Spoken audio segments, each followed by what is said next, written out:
Are you searching for real estate information or a home for sale? And you go to Google, you type in your search terms, and all the websites pop up. Do you go to Zillow, Realtor.com, XYZ Real Estate Company? Which one's best? This is a question I get very frequently, and I'm going to give you my perspective on it right now.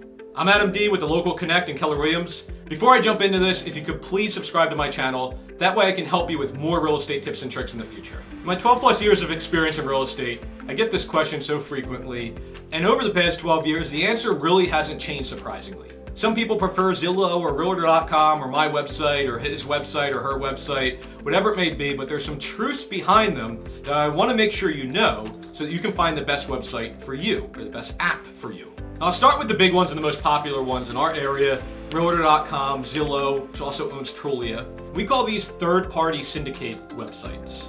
They're actually marketing websites. They're for-profit companies.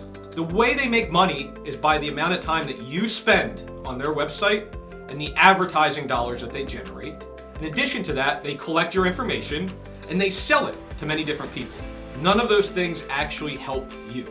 Their websites are slick, they're great, they have the mobile responsiveness, they usually have a good amount of information. Sometimes the information can be inaccurate, and the reason why is Zillow and Realtor.com and Trulia and Homes.com and Redfin, whatever it may be, these big monster websites, they try and cover the entire country. And the country is littered with multiple different MLS systems. For example, here our MLS is very small, and it's very different technology than they have in other parts of the country. But these websites try and make it all fit into their box. Some areas it works well, others it doesn't. Sometimes there's listings missing or information missing. So you have to be cognizant that that's going to happen sometimes, even though they probably have the best aesthetics of any website or app. And another thing I want to point out is that there's a big common misconception that a lot of people think if they go on Zillow or Realtor.com that they're going to get the listing agent. That will never happen. In fact, they're going to sell your information to multiple other agents who are not the listing agent. And that's probably a good thing in a way because the listing agent works for the seller. Their job is to protect their best interest, not yours.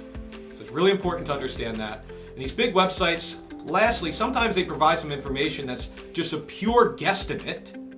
We see this with Zestimates on Zillow. Realtor.com has a flood risk rating that has nothing to do with FEMA or the federal or insurance regulations, just a made up, 1 out of 10 number. And it can be very confusing to buyers sometimes. So I want to make sure you're actually getting real accurate information. The next type of website is your real estate agent and real estate broker websites. The technical term for this is an IDX website, but you'll know it as Adam's website or Keller Williams or Remax or whatever other brokerage is out there. It's going to be their website. And usually these get their information directly from the MLS. And the problem with them sometimes though is even though they may be accurate, they're not always going to have, the mobile app, and they're not always going to have the notifications you get on your phone. They may not send the text messages or whatever you want, right? But they're going to be pretty accurate, and they're not going to sell your information to a ton of people, but the agent you're working with probably set you up, and they might be able to directly collaborate with you and send you properties or see what you're looking at. And if you have a question, it'll go directly to them rather than your information being sold to a bunch of different agents. So I really like this option because I think that there's some value in having a good real estate agent. And if you find a good real estate agent, the search process should be a collaboration, right? You're gonna have to do a lot on your own, but at the same time, the agent should be there as a resource so that when you have questions, they're able to help you right away. Because all of these websites, none of them are going to have all of the information you want. There's a lot of really pertinent, important stuff that's just frankly missing. And the real estate agent needs to get that for you. And so what's going to be the easiest way for you to get a hold of them so that you can, quickly reply and say, hey, what are the taxes, the pet rules, can I rent it, whatever it may be, right? Just the general location. And so because of that, I do like the real estate agent website because it gives you kind of that direct access to your agent. And in fact, I would always recommend that you find an agent to work with. Maybe me or maybe somebody else, but find an agent you really like that has the technology available so that you can get them, they can get you set up on their website. Now, option number 3 and the last option is the MLS itself.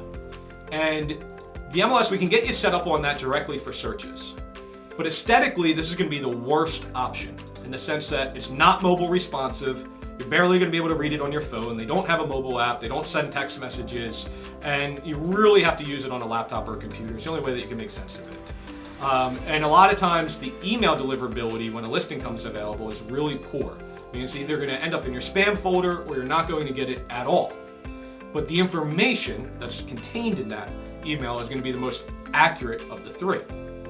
So as you can tell, all of these options kind of have their benefits and their downsides, and a lot of times there's a transition through these three options. So it's very common that before you meet a real estate agent, you might use Realtor.com or Zillow, then you meet the agent, you start using their website as you're learning the market, and then when you're very serious and you need those instantaneous alerts and you want the most accurate information, you might move over to the MLS and use that directly, and the agent will have that conversation with you so that you know you're getting the most accurate information possible. So I hope this information helps you, and you can see how important it is to find a great real estate agent who has all the technology available for you so that you're getting the best property related information. Again, if you like this real estate information, please subscribe to my channel. It really helps me and it'll help you be alerted of the next video that I put out. I'm Adam D with Keller Williams, and I'll see you on the next video.